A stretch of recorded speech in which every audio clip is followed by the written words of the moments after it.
So Vladimir Putin is lying to his people about what's going on in Ukraine. Let's talk about it in today's video.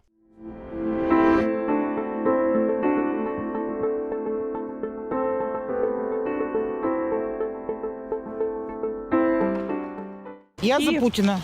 Я хочу вам показать несколько... Я за Путина. Я поняла. Даже не буду смотреть фотографии. Ну вот это вот Ничего этому не... Я города, за Путина. Харьков, Киев. Нет, ну расскажите о своей позиции. Я за Путина. Я за Путина, я во всем за него. Да, Киев никто не бомбит, я этому не верю. Ну, вообще, я считаю, что Путин, наверное, умный человек и знает, что делает, поэтому у меня нету какого-то негатива к этому. Hi, I'm Mike Greiner. I'm a lifelong Democratic activist who's concerned about the direction our country is taking. I'm also a lawyer and an academic, and I'm here to help you stand up to the BS of the MAGA crowd. So you just saw a video that, frankly, was hard to watch. It's a series of interviews with kind of person on the street in Russia. And you can see the full extent to which people are either brainwashed or afraid to talk about what their true feelings are.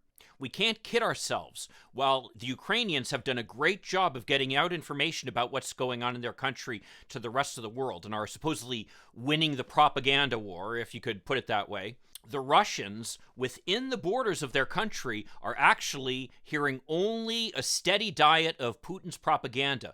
That's where he's been winning, and that's frankly what matters the most to him. You see, you have to understand, Russians view Ukrainians as like their brothers. It would be like Americans from Michigan going and attacking Americans living in Florida. We may speak with a different language, we may have a somewhat of a different culture, but ultimately we're all Americans. So the idea that Russians are bombing civilians in Ukraine is something that is frankly repellent to most Russians. So just what is the Russian government telling its people? I mean, we live in a global economy now. There's no way, even with the controls that the Russians have put on the internet, and with the withdrawal of some companies such as Facebook from Russia, there's no way for these facts to completely escape the attention of the Russian people. What's more is once Russian families start hearing about their sons and husbands and fathers being killed in a faraway war that's utterly senseless, word will get around as well. And as we know, the Russian economy is in full-fledged collapse, so how is that going to be justified? Well, it turns out that the Russian misinformation campaign is actually incredibly effective. My wife recently got her hair done and came back to tell me about her hairdresser, who apparently comes from some part of Eastern Europe. She wasn't exactly clear on that. This person with her Slavic background must be exposed to a steady diet of the Russian media, because she was telling my wife things about how this whole war in Ukraine is fake news, that it's an example of Vladimir Putin actually trying to protect his country from the aggression of the Ukrainians and the Americans. Now, on the face of it, that allegation seems utterly absurd given the fact that Russia is at least 4 times the size of Ukraine and is a much larger economy with a much larger military and much higher technical capabilities. Aside from the fact that Russians have nuclear weapons, which the Ukrainians gave up. But that's the line that Vladimir Putin is apparently using to try to convince his people that invading Ukraine is the right thing to do. I mean, for that matter, they don't even use the word invasion. They call it a special military action aimed at ridding the country Ukraine of Nazis. Apparently, the Russian media is claiming that Mariupol, where Russians attacked a hospital, if you can believe it, killing many civilians, that attack and others were actually caused by neo-Nazis hiding their weapons in these locations, essentially using civilians as human shields for their military operations. That's what the Russians are claiming. Apparently, Russian social media includes doctored photos of Ukrainian soldiers carrying Nazi flags. Now, we have to remember, this is a country that suffered more than virtually any other country as a result of the Nazis in World War II. So bringing up the specter of Nazis on the Russian border, well, them's fighting words as far as Russians are concerned. So it's very convincing propaganda. Similarly, when Russian forces attacked a nuclear reactor causing a fire there, the Russian media claimed that their forces were actually protecting it, that it was Ukrainians who had set the fire.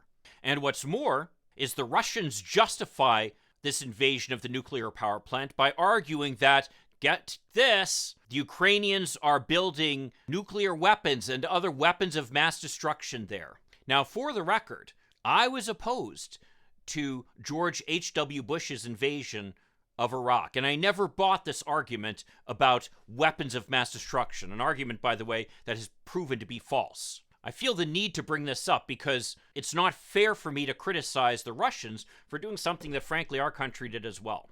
But the fact of the matter is I stood up back then that it was wrong, and I'm standing up now that it's wrong for the Russians to do as well.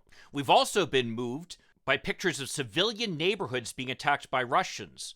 Who's doing the attacking according to the Russian news media? Well, it isn't even the Russians. It's the Ukrainians firing on the civilian neighborhoods.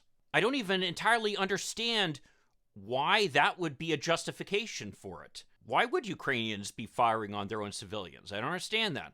But apparently that's what the Russian media is claiming.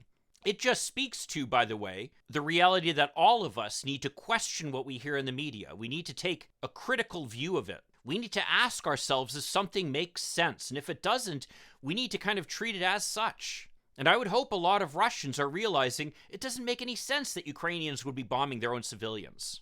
Finally, and this one is my favorite, where pictures have gotten out about Ukrainian civilians who've been injured and who are bloodied, the Russian media claims that those are actors wearing costumes including tomato juice made to look like blood. Again, I really hope that the Russian people are able to see through this type of propaganda and understand just how ridiculous some of these claims are. But again, it also speaks to the fact that we as Americans need to question what we hear in our media, and that when something just doesn't sound right, well, maybe we need to question that just a little bit more as well.